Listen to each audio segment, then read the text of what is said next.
It's just, you know, when you have those gut feelings that something is like up. My doctor's appointment, that didn't really go the best. Fluid is measuring low. I think it's just probably deteriorating.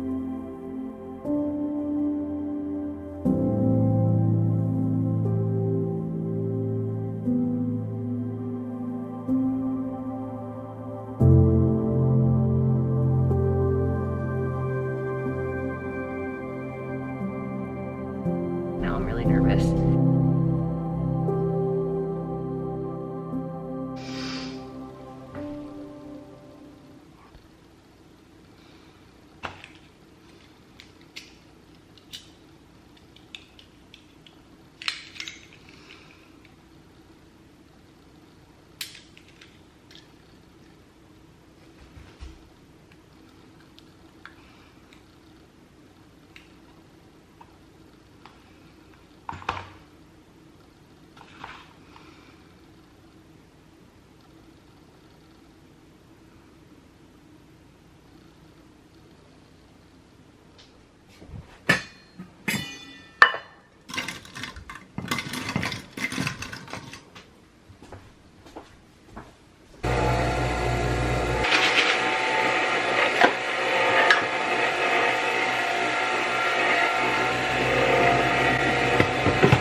Sleeping well at all last night. This has just been happening between feeling super hot, insomnia. I was up from like 1 to like 4 a.m. so it was like a big chunk of my sleep that I lost. I can tell like right now every morning, like I wake up, I'm really like swollen. My hands are swollen. I can tell my face is swollen. But a big thing, I don't know why this keeps happening, just this arm, no matter if I sleep on my left side, right side, back, whatever, completely goes numb, and to the point where it's numb like pins and needles for so long, it literally feels like entirely bruised by the time I wake up.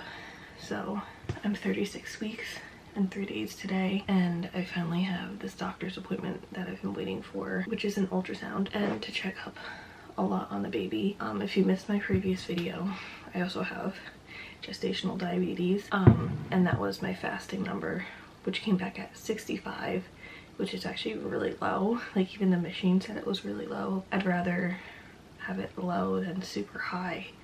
I'm also not on insulin or anything. It's been diet controlled for now. It's 8:24 in the morning now, and I also just had my breakfast. I had oatmeal with like peanut butter and like chia seeds and some fruit inside of it, and usually that's like a safe food for me that I have usually every single morning that doesn't spike my blood sugars. When you have gestational diabetes, it's recommended that you make like a log of all your blood sugars throughout the day. I usually always check back at like what my number was. Like I remembered it was 65, but I always just double check that it really was 65. So, and then 2 hours from when I just ate the oatmeal, I just checked my blood sugar to make sure, you know, whether or not it spiked it or not. Since I eat it so often, I know that I'm, you know, like I said, that's like a safe breakfast, probably between 90 and 100. Another thing that I do have to do, just because I actually had a couple high blood pressure spikes around like 30, 31, 32 weeks pregnant. I actually went to labor and delivery for it one time. Everything's okay now. My blood sugar or my blood pressure elevated out and has been completely normal. Usually I'm really low. Like I can be like 103 over like 60 or whatever. And then actually it started getting really low, like below 100, like 90 over like 50. And I don't know, my doctor's like, oh, well, we can't really do anything for it being too low. I'm like, what does that mean? I can get into like how I feel about my OB. It's a new provider. It's like, I don't know, I've had like a lot of concerns. One of the reasons why I'm so anxious about this ultrasound, your placenta is graded 1 through 3. It's not really supposed to go to grade 3 until like maybe 36, 37 weeks. And I noticed in my paperwork at my 31-week scan that it was graded level 3 already, which is like early, which means it has calcification on it already. And he's like, as long as the baby is growing okay, it's not a big deal. But at my 33-week checkup, baby was behind 1 week, and then at my 35-week checkup, which was last week, Now it's 2.5 weeks behind, and he's like, okay, let's just wait for the ultrasound, which is today, which is now 36 weeks, 3 days. Baby's been head down the entire time, and at that 31-week scan, they flipped breech, which freaks me out. I think the baby flipped back head down because I can feel a lot of like pressure and like lightning. If you've had a baby before, you'll know what I'm talking about, like the term lightning crotch. Like sometimes like I can't even like walk right because that pressure and that tingly feeling like down there.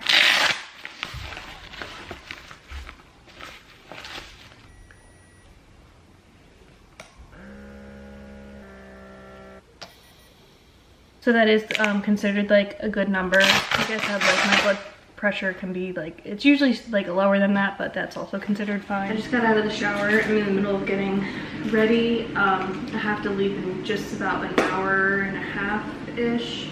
And unfortunately, the car ride there, because we live so far away from everything now, is an hour and 20 minutes. And that also includes when it's time for me to deliver the baby. The hospital is also an hour and 20 minutes away.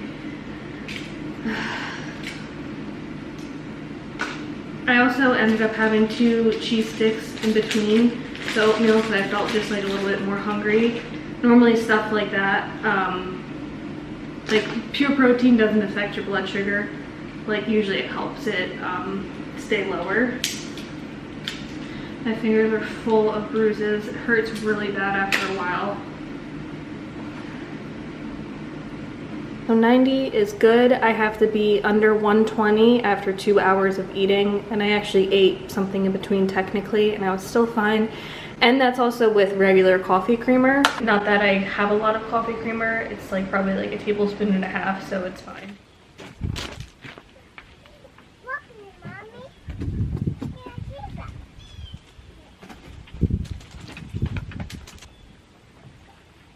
No, I am in swim.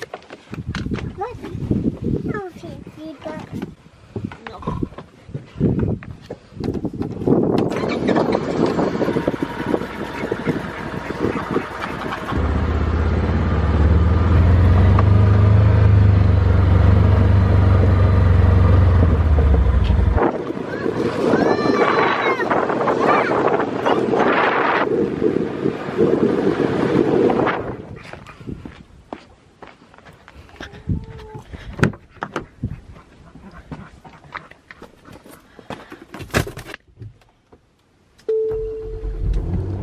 Okay, so dropped off Mila and Sebastian at Gino's mom's house.